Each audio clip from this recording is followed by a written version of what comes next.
Defect and doom for the Whigs. Uh-oh. The Whigs are going to die in this section. Spoiler alert. Okay, so the election of 1852. We'll start with the Democrats. So the Democrats meet in Baltimore, have their lovely party convention there, and the Democrats nominate kind of their second dark horse candidate we've seen, and that is Franklin Pierce.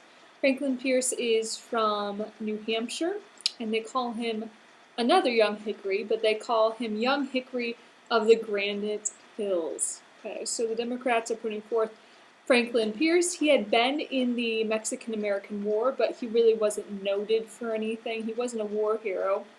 And they chose him, frankly, because he didn't have any enemies. And he didn't have any enemies more or less because nobody knew about him. Like I said, dark horse candidate. It's usually someone who's not very well known or not very famous. But they chose him, the Democrats, because he was a northerner who was pro-South.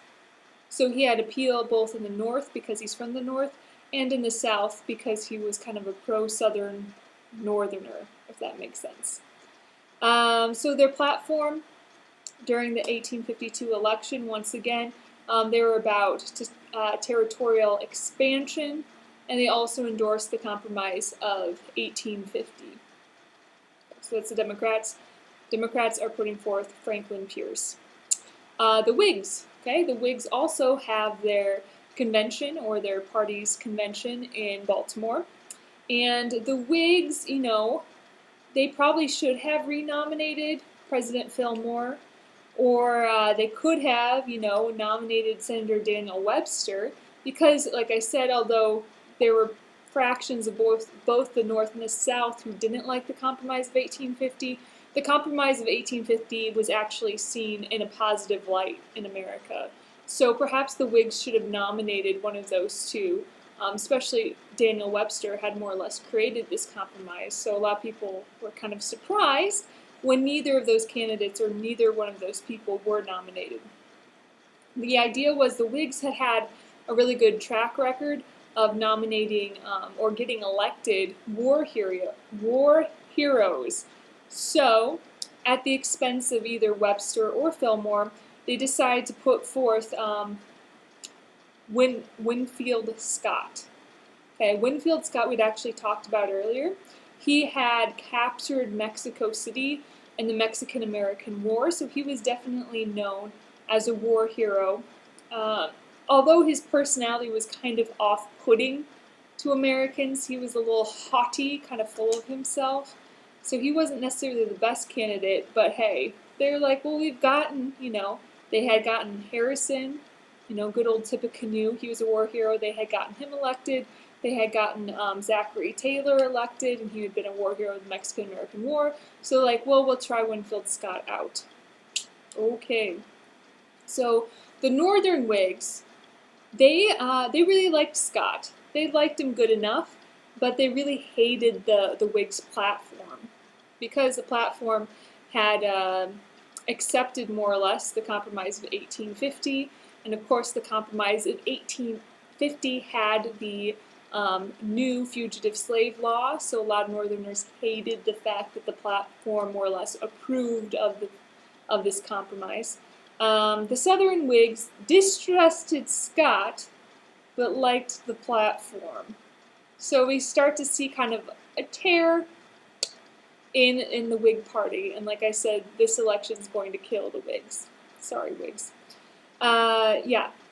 So, in the end, let's see. This is another election that really focused on personalities instead of any big issues necessarily. The Democrats called Scott pompous and full of himself, which he was, and the Whigs called Pierce a drunk, which he kind of was too. So this is another election we're focusing on personalities. And Franklin Pierce, the Democratic candidate, won in a landslide. So the tally in the Electoral College was 254 to 42. So the Whigs will never successfully elect a president again, and we really see the Whigs, this is kind of the end for their political party. And it was a split over the issue of slavery. You could say the Whigs choked to death on that fugitive slave law. But, although Whigs, you're not here with us anymore, you did leave some lasting contributions to America. You had leaders like Henry Clay and Daniel Webster who did a lot, contributed a lot to compromising and holding the Union together a little bit more. Anyway, let's go to the next section. The next section is entitled Expansionists Stirrings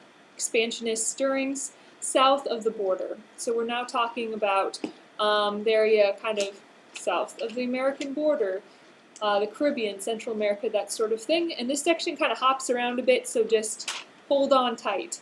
Okay, so the victory in the Mexican War and the discovery of gold in the mountains of California really increased the spirit of manifest destiny. So we were looking to expand not only west, but perhaps even south. So we have kind of had our eyes on Central America, specifically as a way to get, let me just back up. We had our eyes on Central America, so the area south of Mexico, in the dreams of building a canal that could connect the Atlantic to the Pacific. Okay, this canal actually isn't built till like 50 years later, but we already starting to think about it. Right now, we had been kind of sharing Central America with Britain. We had signed a treaty with Britain called the Clayton-Bulwer Treaty. And this Clayton-Bulwer Treaty said Britain and the United States would protect the neutrality of Central America and not fortify or control any future waterway that might be built. America later breaks this treaty when we build the Panama Canal, but hey, not yet. That's 50 years down the road. So that is kind of an issue we're starting to talk about, perhaps building a canal through an isthmus of Panama. Okay, so back to the South, as in the South of the United States. They were very eager to kind of regain that balance they had once had in the Senate. So they were looking for new territory to expand slavery into, to rebalance, to reestablish that balance in the Senate. So we had some very kind of interesting happenings in this regards. We had a man named William Walker, and through no sanction of the U.S. government at all, just this guy on his own behalf, tried to overtake Nicaragua. He was backed by an army of Southerners. He marched in and declared himself to be president of Nicaragua, and he actually legalized slavery in this country. But about 4 years later, he was executed. Apparently you can't just take over a country. People get mad at you. Note to y'all. Okay, so that was William Walker trying to take over Nicaragua. Can't say that, but he did that unsuccessfully. And then next, we were looking at Cuba. And actually, Cuba became very close to actually being like a United States state. Didn't get there, but it got pretty close. So let's talk about it. Okay, Cuba was owned by our old enemy, Spain. Why not talk about Spain? Okay, so Cuba, owned by Spain, is chock full of slaves, and Polk, so we're kind of going back in time a little bit here, Polk had actually considered offering to buy Cuba from Spain for $100 million.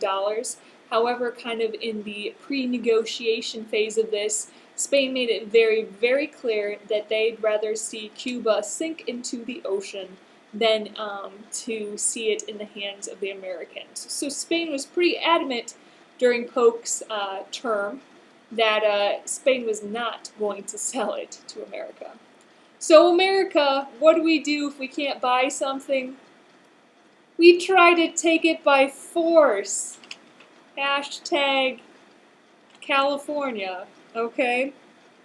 So, once again, kind of unsanctioned by the federal government, There was 2 attempts by Southerners to kind of take Cuba by force. The second time, they led a force of several hundred into Cuba, but their leader and 50 of his followers were actually ended up being shot. And it's a shame because a lot of these people were kind of from the first families of the South. So it was a huge loss to the South. Of course, Southerners were mad that all of these people had been shot, although they were invading Cuba, whatever. So in their anger, the Southerners, like this angry mob, attacked the Spanish consulate in New Orleans. So now Spain's really mad at the United States because, like, I told you I wouldn't sell Cuba to you, and then you attack Cuba, and then as we defend Cuba, you get mad at us and then attack our Spanish consulate in New Orleans. So Spain is mad, not happy with America. So, in kind of retaliation, Spain seized an American steamship called the Black Warrior, kind of on a technicality. So, now would be the time that if we really wanted to declare war on Spain, this would be the time to do it. Okay, this instance would be a great starting off point for a lovely war, especially because Spain's allies, the English, the French, the Russians, had started to fight were starting to fight the Crimean War. I said that wrong, but whatever. They're starting to fight this war in England, so they wouldn't be able to really help Spain if we were to go to war with them. So the Secretary of State in the United States ordered American diplomats from Spain, England, and France kind of to meet together in Ostend, Belgium, to make a plan to acquire Cuba. So the Secretary of State calls these kind of diplomats together in Ostend, Belgium, and once they're there, they kind of make a plan of how we're going to acquire Cuba. So their document or their plan was written down, and that's called the Ostend Manifesto. So this Ostend Manifesto was kind of the game plan of the United States, how they were going to acquire Cuba. But of course, all of this had been hush-hush. Okay?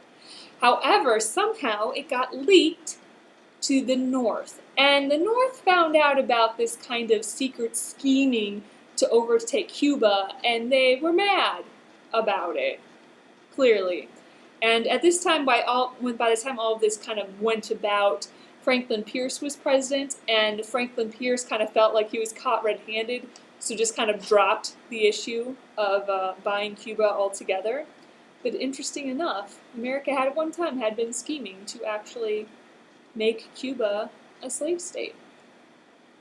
Okay, so let's next talk about this next section, the allure of Asia. Okay, so we had just gotten California and Oregon. Both of those states are clearly on the Pacific Ocean, so we're now eager more than ever to really increase our trade with Asia, because we're just so close now. So Britain had just fought a war with China called the Opium War over Britain's right to sell opium to China. Some people in China thought that would be a bad thing because everyone was getting addicted to opium. We're not going there. Anyway, so Britain had just fought this war in order to gain the right to trade opium with China. And a part of this kind of deal, they also got control over 5 of the major ports in China and more or less got exclusive trading rights with Hong Kong. So America kind of wanted a similar deal. America wanted a piece of that Asian pie. So we sent over to China our friend Caleb Cushing. Caleb Cushing was just a lawyer. He wasn't really necessarily political at all. So they sent him to China, and they were able to sign off on something called the Treaty of Wanghai. No, Wanghia. I tried to figure out how to pronounce that. It didn't work. But the Treaty of, I'll just say, Wanghia? was signed in 1844 with China, and that gave the United States the status of most favored nation, which more or less said it gave us the same trading rights as other foreign countries like Britain had. It allowed Americans who were accused of crimes in China to be tried by American officials as opposed to British officials. And it really sparked a flourishing trade with China, which is still around today. So this Treaty of Wangia really started this flourishing of trade between the United States and China. And kind of an unexpected side effect is thousands of missionaries now flooded into China through these ports. So a lot of American missionaries actually started to head into China through this treaty as well. Okay, so we talked about China. Let's talk about Japan. Okay, so Japan had more or less spent the last 200 years in self-imposed isolation. Okay, Japan just really stuck to themselves. In fact, that if you were a Japanese, someone from Japan, and you left the country, say you're in Japan and you went to China, for example, you weren't allowed back in Japan. Like, they were very isolationists.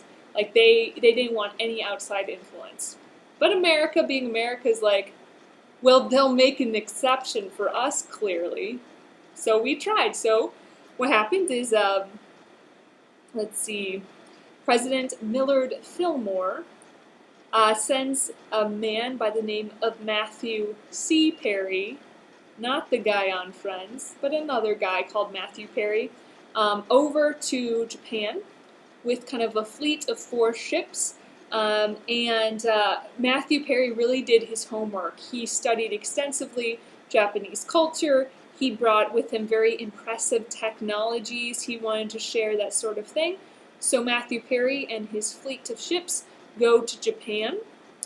And then what they do is they have like this gold-rimmed box with these silk-wrapped letters in them that were obviously in Japanese. So all he does is he goes, gives them these gifts he brought with him, and gives these letters to kind of the delegates of Japan. And then he leaves. Okay? And the letters say more or less that we want to establish a friendly relations with you. We would love to start trading with you. We'll be back in a year for your answer. So Matthew Perry comes back a year later with even more presents for the Japanese. I should get to the right place, my notes. Yeah, there was even like this mini steamship with a 350-foot track. So like trying anything to persuade the Japanese to make a deal with the United States. And they actually end up persuading the Japanese to make a treaty. And this was the Treaty of Kanagawa, okay? And this treaty, established between the United States and Japan, gave Americans the right to refuel in Japanese ports. So it wasn't like gas, it was coal. So to refuel with coal in Japanese ports.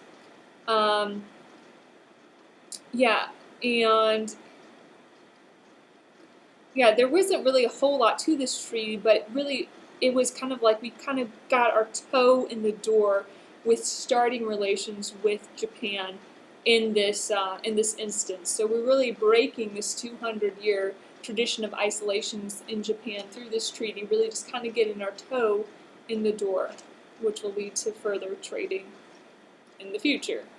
Okay. Next section, railroad time. Woo! Pacific Railroad promoters and the Gadsden Purchase. All right, so we had gotten California and Oregon. I hope you realize this by now. But, they might as well have been on the moon because it was so difficult for Americans to get all the way across the country. Some Americans had literally taken a ship all the way around the southern tip of South America. Others take a ship kind of down by Panama. cross the isthmus by land and then take the ship up to California. Some, remember, on that Oregon Trail, had bumped across 5,000 miles in a what are those called? In, a horse-drawn carriage. But let me find my notes here. I'm always all over the place. Covered wagon is what I was looking for.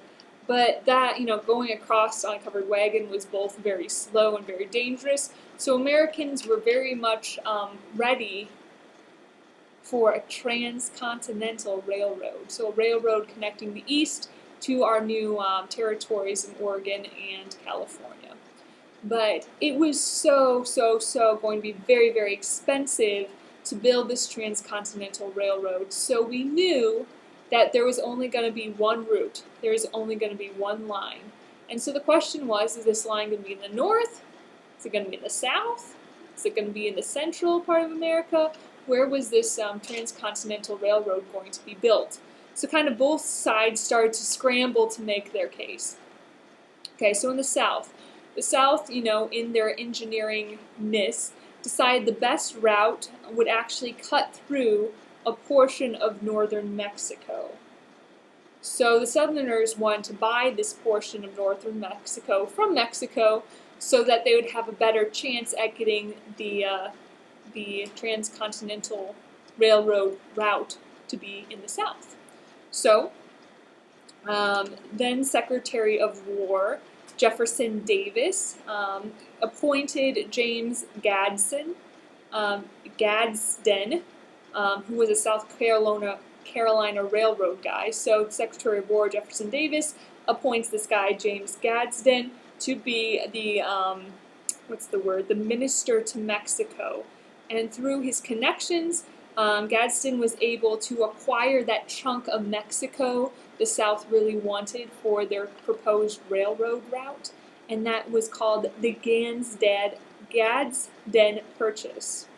So the Gadsden Purchase is when the United States paid $10 million for this chunk of northern Mexico that would be used to build this proposed south route of the Transcontinental Railroad. And of course the North really criticized it, because they're like, you paid $10 million for more or less a chunk of desert wasteland. Way to go. Anyway, so now the South had a more persuasive argument as to why the railroad should be built in the South. They said it would be easier to build geographically, less mountains to cut through. They also said that this new route would only travel through established states or established territories in the United States. So this whole route would be kind of engulfed in at least a state or at least a territory or a state. They said a northern route, would have to more or less go through this kind of unorganized territory of Nebraska, and that could be dangerous. Indians could attack it, for example, and that sort of thing.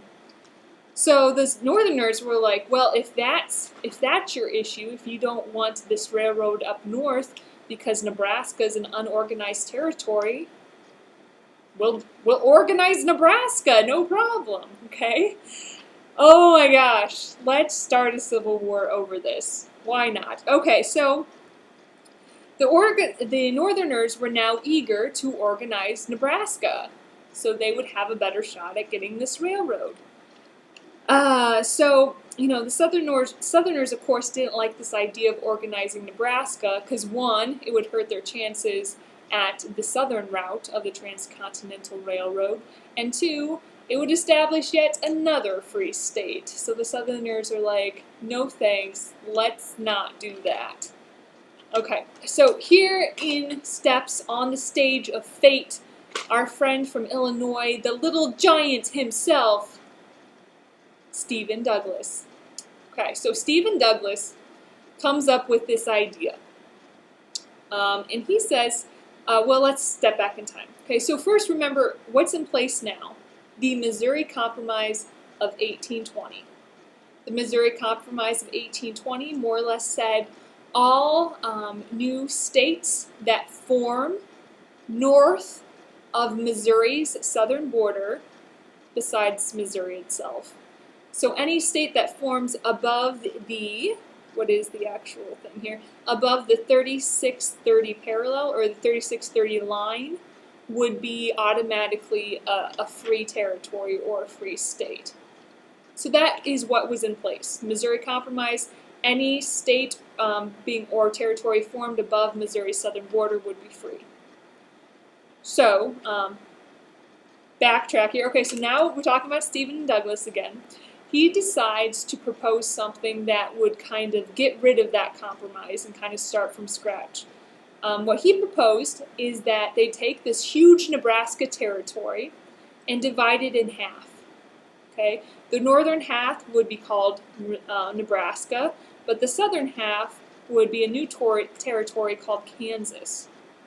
Okay, and the idea is through this compromise, they would allow these newly formed territories to have popular sovereignty. So Kansas and Nebraska would both have the option of becoming free or slave. The idea, however, was that they assumed Nebraska, since it's right across from Iowa, Iowa being a free state, that Nebraska would, through popular sovereignty, choose to become a free state.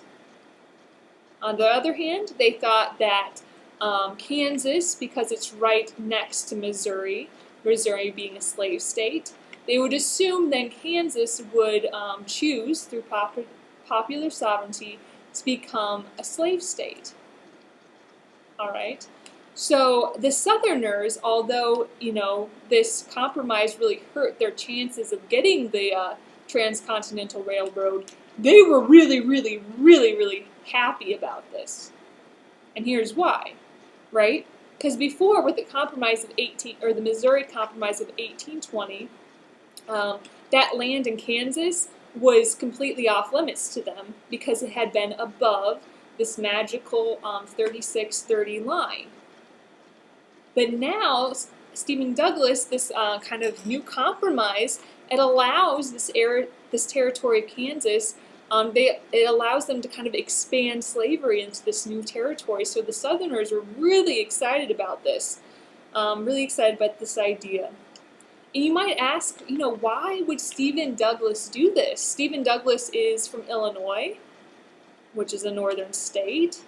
Like, why would he propose something that would champion the expansion of slavery into Kansas? Well, here's what Stephen Douglas was thinking. Okay, so he was a senator from Illinois, and he really wanted to get the Transcontinental Railroad to start in Chicago.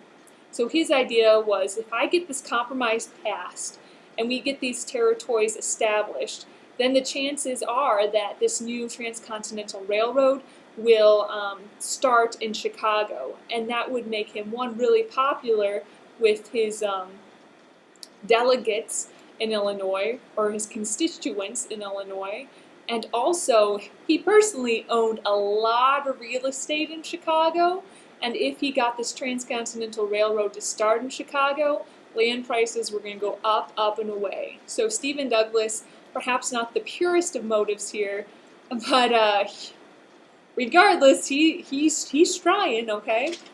So President Pierce actually threw his support behind this Kansas-Nebraska bill, sort of speak. Okay, and this Kansas-Nebraska bill had this very, very, very, very heated debate on it in Congress.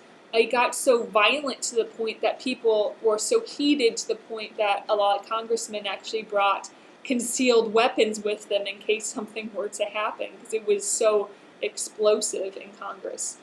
Yes. So Stephen Douglas more or less just rammed this bill through Congress, through his persuasive speeches, that sort of thing. And in the end, it was passed. Okay, I just want to make sure I'm not missing anything. So it was passed. So the Northerners were really upset, okay, because they have felt like their trust was betrayed. The Northerners had made a deal. They had made the compromise, the Missouri Compromise of 1820, And this new compromise, this Kansas and Nebraska Act, more or less completely got rid of the Missouri Compromise. And so the Northerners felt betrayed. And the Northerners, from now on, were very unwilling to make any more concessions to the South. This is kind of like the straw that broke the camel's back, right?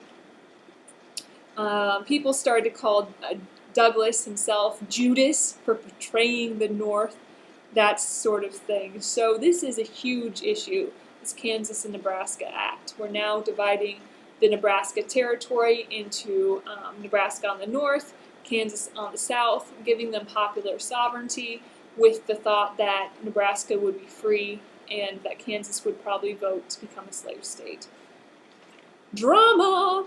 Okay, so next section, Congress legislates a civil war. Okay. So like I've been saying, the Kansas-Nebraska Act really greased the slippery slope to a civil war. Because of this compromise, now it was nearly impossible for the North to really make any further compromises. That makes sense. Like I said, the North really felt betrayed by this.